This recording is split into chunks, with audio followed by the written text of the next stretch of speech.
Hey, I'm Ashley. And I'm Marva. And we're the Traveling Tailors. So we are mother-daughter traveling duo and we travel all over the world. We are currently visiting Bangkok, Thailand for the first time, and we are seeing the most iconic place in all of Thailand, which is the Grand Palace. Yeah, the Grand Palace was actually established way back in 1782 and served as the official residence of the royal family, I think until 1925.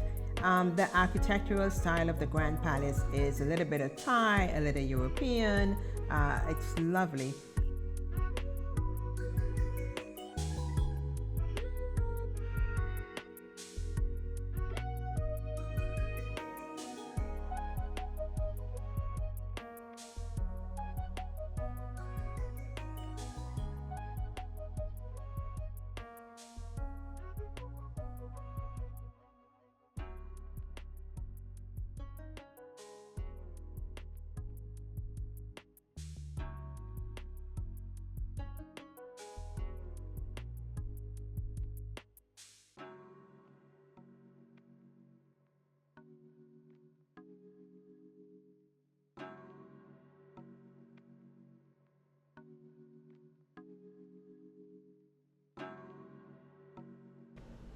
Rather than being a single structure, the Grand Palace is made up of numerous buildings, halls, pavilions set around open lawns, gardens, and courtyards.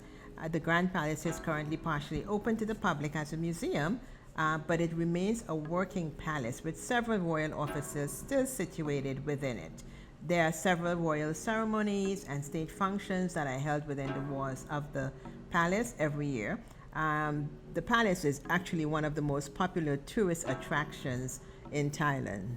Yeah, so there were so many people here, as you can see. And the crazy part about it is this isn't even showing the amount of people that were there. So if you're considering going to Bangkok, Thailand, this is on your list, definitely take a full day for the Grand Palace. The Grand Palace is, as its name suggests, grand. It has so many temples. We said that the Emerald Buddha was already here. There are just so many things to see. Look at how pretty the topiaries are. I mean, I wish we had the time to kind of just stay there all day, relax on the lawn. Well, I don't think they would actually allow us to sit on the lawn, but admire really the grandeur of this palace. This is one of the few palaces I feel like that actually allows you to get up close and personal. Like when we think about other palaces all around the world, they don't really allow you to do that. Like Buckingham Palace absolutely does not allow you to do that.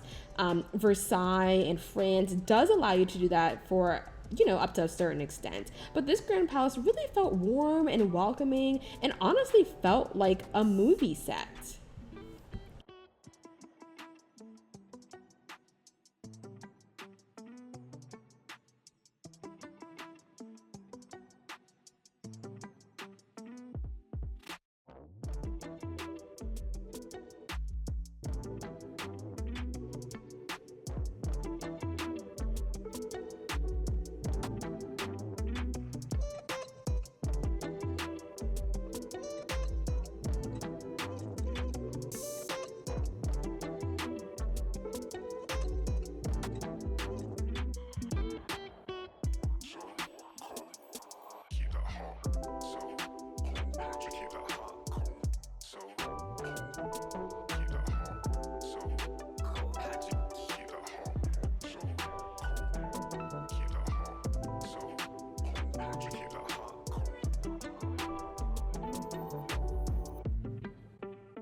The Grand Palace complex includes an area known as the Inner Court, which was historically reserved only for women.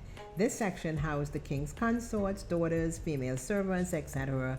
It was literally a self-contained city with its own markets, schools, and even prisons. The Inner Court was strictly off limits to any males other than the king himself, which reflects the practices of Thai royal life. Yeah, it's so crazy to think that there was like a whole city in this palace. But that's to tell you how big the palace really is. I also heard that the Grand Palace is believed to have a network of underground tunnels, which were used during history. So these tunnels were primarily constructed for defensive purposes and served as escape routes during times of invasion or conflict. And so while these tunnels are not accessible to visitors and really are shrouded in mystery, they really do add an intriguing kind of layer and air to this historical significance of the palace complex.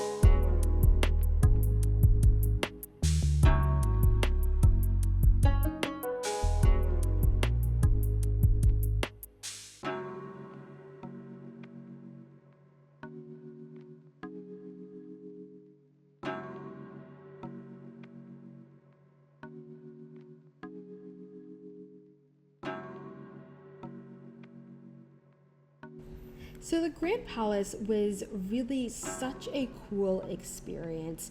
We love visiting all of the palaces all over the world and all of the different countries and places that we go to. This was really one of the highlights of my Thailand tour. What did you think about the Grand Palace, Mom? Oh, I think it was grand. It is a lovely complex, beautiful buildings. The temples were wonderful. I loved it. So make sure to subscribe and follow us for more, and thanks for watching this video.